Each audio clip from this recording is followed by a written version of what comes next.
안녕하세요. 경매트레이더 전사이트입니다. 6월 27일 그리고 9월 7일 대책 두 번의 강력한 규제에도 서울 집값은 여전히 잡히고 있지 않습니다. 결국 정부가 10월 15일 세 번째 규제 카드를 꺼냈습니다. 오늘 영상에서는 이 세 번째 대책의 핵심 내용 요약과 앞으로 이 부동산 시장에 대해서 오늘 나온 이 정책이 어떤 영향을 줄 것인지 한번 얘기해 보겠습니다.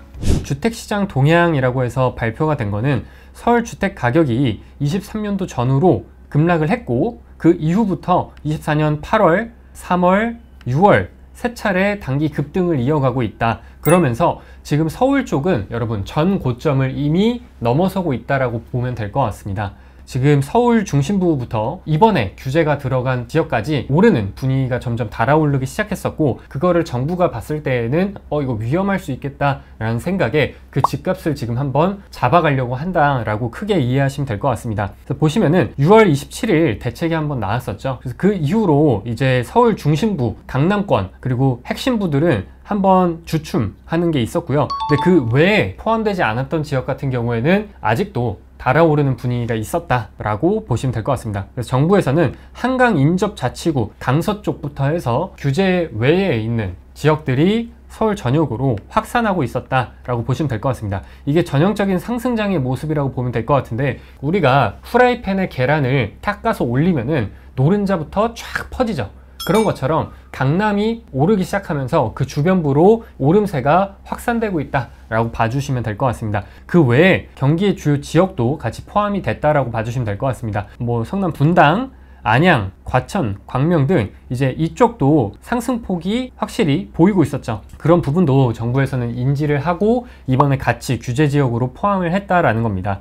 거래량도 강남 상구와 용산구는 6.27 대책으로 막혔기 때문에 크게 변동은 없으나 막히지 않았던 서울 비규제 지역 같은 경우에는 빠르게 증가를 하고 있었다라고 보여집니다. 그래서 실제 마포나 이쪽은 요즘에 신고가들이 굉장히 많이 나오고 있다라고 봐주시면 될 것 같고, 이번 규제로 이런 신고가들이 좀 막힐 거다라고 보여지기는 합니다. 거시경제 여건 및 시장 상황 평가를 보시면 금리 부분에 있어서는 앞으로의 글로벌 금리, 즉 우리나라뿐만 아니라 미국 그리고 전체를 봤을 때 이 금리 인하기에 돌입을 했고, 실제로 22년도 레고랜드 사태 그때쯤에 이 금리가 폭등을 한번 했었죠. 그러면서 주택담보대출금리는 4.8%, 신용대출금리가 그때 거의 8%까지 올랐었습니다. 근데 이러한 금리가 5%, 3.9%까지 현재 많이 내려온 상황이고요. 실제 조달금리라고 해서 이 은행에서 돈을 가지고 와서 우리한테 빌려주는데, 그래서 그 금리가 4%까지 뛰었었는데 그게 현재는 약 2%대에 다시 내려왔다. 예전 수준으로 다시 돌아오고 있다라고 보여집니다.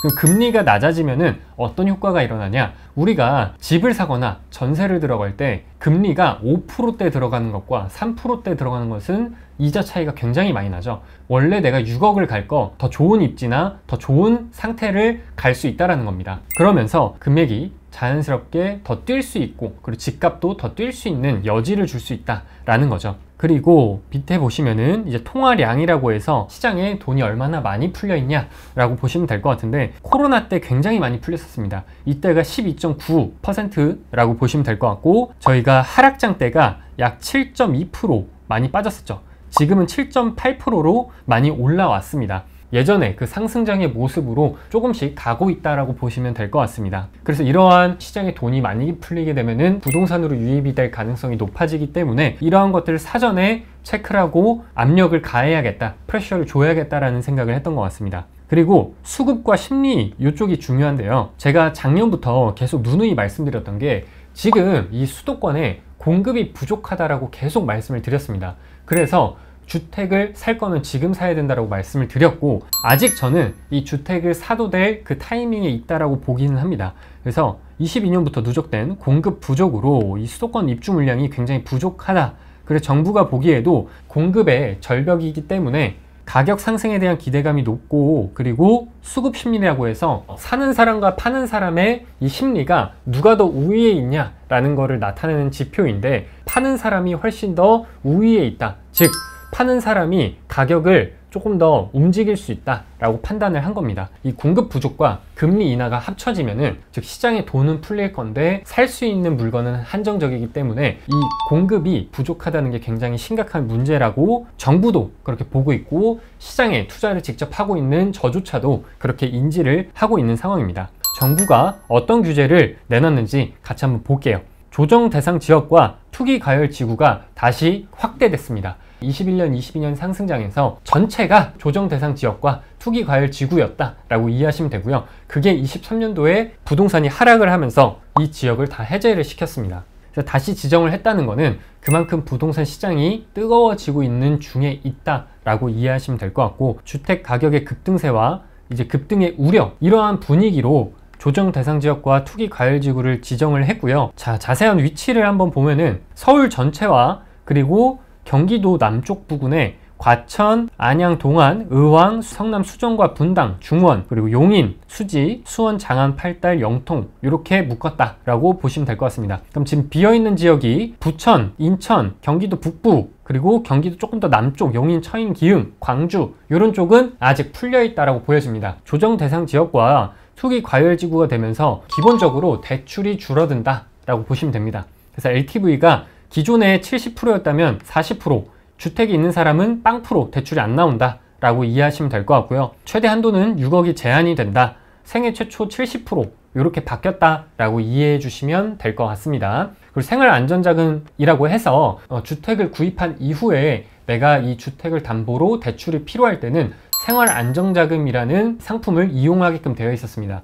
근데 그게 원래는 한도가 이거보다 더 높았는데 지금은 1주택자 기준으로 최대 한도를 1억까지만 막겠다라는 거고, 주택수가 2주택이 넘어가면은 아예 안 되게끔 막겠다라는 규제를 발표를 했습니다. 전세대출 또한 여러 이제 규제들이 들어왔고요. 소유권 이전 조건부 전세대출이 금지됐다라고 하는데, 우리가 갭 투자라고 하죠. 내가 집을 계약을 하고 전세를 맞추고 그 전세 자금과 내 자금을 합쳐가지고 집을 사는 걸 갭 투자라고 합니다. 근데 이 갭 투자가 강남, 용산, 송파만 막혀 있다가 이 규제 지역이 확대되면서 서울 전체와 경기 12곳이 막혔다라고 보시면 될 것 같습니다.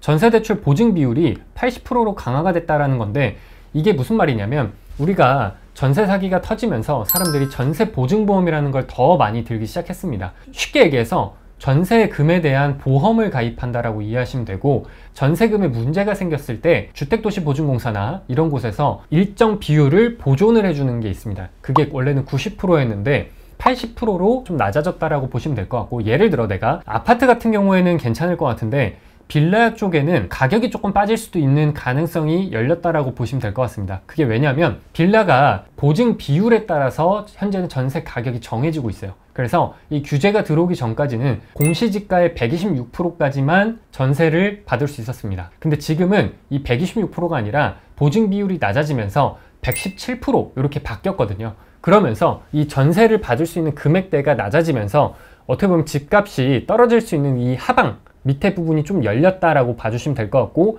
그럼 빌라 가격이 무너질 거냐? 그러진 않습니다. 왜냐? 빌라 공급이 지금 없어요. 전멸했습니다. 빌라 같은 경우에는 아파트처럼 큰 회사가 짓는 게 아니기 때문에 건축비 오르고 인건비 오르고 집값이 낮아진 상황에서 많이 망했습니다. 그래서 공급이 지금 원활하게 이루어지기 쉽지 않기 때문에 당장에 이 가격이 무너지기보다는 전세 가격이 떨어짐에 따라서 나중에 하락장이 왔을 때 떨어질 수 있는 폭이 조금 더 커졌다라고 저는 인지를 하고 있고요. 그리고 신용대출 부분에서 원래는 1억 초과 대출 신용대출을 보유한 사람은 대출하고 나서부터 1년간은 주택 구입이 제한이 된다는 것도 추가로 생겼습니다. 그 중도금과 이주비 관련해서는 규제지역 내에 1주택자가 해당 주택의 재건축, 재개발로 중도금과 이주비 대출 취급 시에는 추가로 주택 구입이 제한이 된다라고 체크가 됩니다. 그리고 사업자 대출 부분을 보면은 투자자에 해당하는 내용입니다. 주택 매매 사업자, 임대 사업자가 원래 이 주택 구입 목적의 사업자 대출이 원래는 가능을 했었는데 이거를 막았다라고 하죠. 근데 이게 원래 9월 7일부터 막혀 있었습니다. 그래서 요거는 크게 의미는 없을 것 같다라고 보여지고요. 그리고 요 부분, 이제 세금 부분 보면은 취득세 중과가 들어갑니다. 내가 주택을 2채 이상 보유하고 있다면 꼭 이 부분을 체크하고 투자를 하셔야 될 것 같고, 다주택자 같은 경우에는 양도소득세 중과나 이런 게 전면 배제가 되면서 다시 한번 취득세 중과와 양도소득세 중과가 살아났다 라고 이해하시면 될 것 같고요. 양도소득세 1주택 요 비과세 요건이 원래는 보유 2년이었는데 조정 대상 지역에 들어오면서 보유 2년과 거주 2년이 추가가 됐다 라고 이해하시면 될 것 같습니다. 근데 요걸 피하는 방법은 착한 임대인이라고 하는 상생임대 제도가 있기는 하지만 그게 26년도까지만 연장이 된 상태고 추가로 연장이 될지는 아직은 미지수이기 때문에 한번 내용 정도만 체크해 보시면 좋을 것 같고요. 전매 제한이 들어갑니다. 주택 같은 경우에는 분양을 받았을 때 지방은 1년, 수도권은 3년 전매 제한이 들어가고요. 청약 부분도 민간에서 공급하는 이런 주택에 원래는 100% 추첨제였다면 이제 가점제로 바뀐다 라고 이해를 하시면 될 것 같습니다. 정비사업 관련해서는 재건축 조합원당 주택 공급수 1주택으로 제한 들어간다. 내가 재개발 재건축 투자하시려고 준비하셨던 분들은 요거 잘 봐야 됩니다. 기타 부분에는 자금 조달 계획서 이런 것들이 이제 추가적으로 증빙 자료를 내야 된다라고 봐주시면 될 것 같습니다.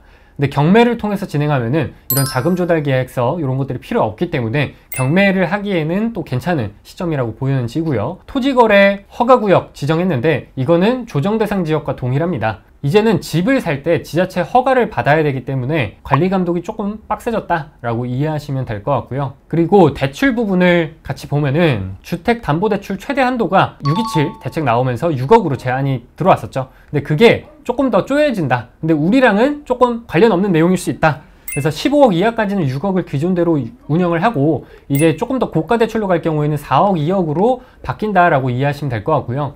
그리고 스트레스 DSR이 조금 더 빡세진다, 즉 대출의 한도가 조금 더 줄 수 있다라고 이해하시면 될 것 같습니다. 그래서 원래 이 스트레스 금리라고 해서 기존 금리에 플러스 1.5%를 하는 게 있었는데 이게 3.0%로 2배 정도 더 강화가 된다라고 봐주시면 될 것 같고, 전세대출 DSR 적용에 대해서도 대출의 한도가 더 빡빡해졌다라고 이해하시면 될 것 같습니다. 내 집 마련을 준비하시는 분들은 부동산 계산기 사이트를 가서 확인하시면 될 것 같고, 그게 아니라 내가 매매 사업자로 경매 트레이딩을 할 거다 라고 하시면은 사업자 대출로 받아야 되기 때문에 상관없는 내용이다 라고 이해 정도만 하시면 될 것 같습니다. 그리고 은행권 주담대 위험 가중치 상향 조정을 하겠다라는 건데, 그냥 쉽게 얘기해서 대출이 좀 더 빡세졌다라고 이해하시면 될 것 같아요. 그 아래 내용은 이제 부동산에 대해서 불법 행위라면은 조금 더 디테일하게 이런 것들을 보겠다라는 거고요. 그리고 주택 공급 확대 방안이라고 해서 수도권에 135만 호를 이제 공급하겠다라는 내용이 있는데, 사실 이거는 정부가 어떻게 디테일하게 이런 물량들을 뽑아낼지를 아래 내용에 이제 작성을 해준 겁니다.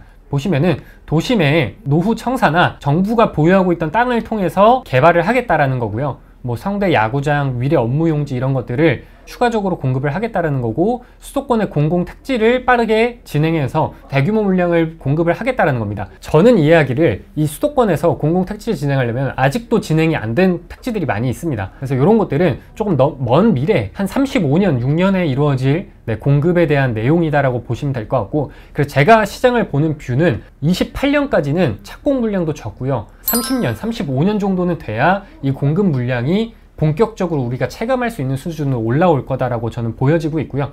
향후 이제 뭐 추진 일정 등이 있는데, 그리고 전세 DSR 같은 경우에는 10월 29일부터 시행이 된다라고 보시면 될 것 같고, 나머지 세제 관련된 거는 4분기 정도에 추가적으로 안내가 한 번 더 나올 것 같습니다. 자, 여기까지 이제 정부가 발표한 규제에 대해서 세부 내용들과 그리고 목적에 대해서 쭉 살펴봤고요. 이 정부의 규제가 나왔을 때 가장 중요한 거는 정부의 의중을 읽는 게 가장 중요합니다. 정부도 지금 집값이 오르고 있고 앞으로 공급이 부족하기 때문에 금리가 낮아질 거기 때문에 오를 거다라는 걸 인지를 하고 이러한 규제를 내놨다라고 이해하시면 될 것 같고, 그리고 정부가 발표한 규제를 3가지로 요약을 하면은, 첫 번째는 규제 지역이 확대됐다.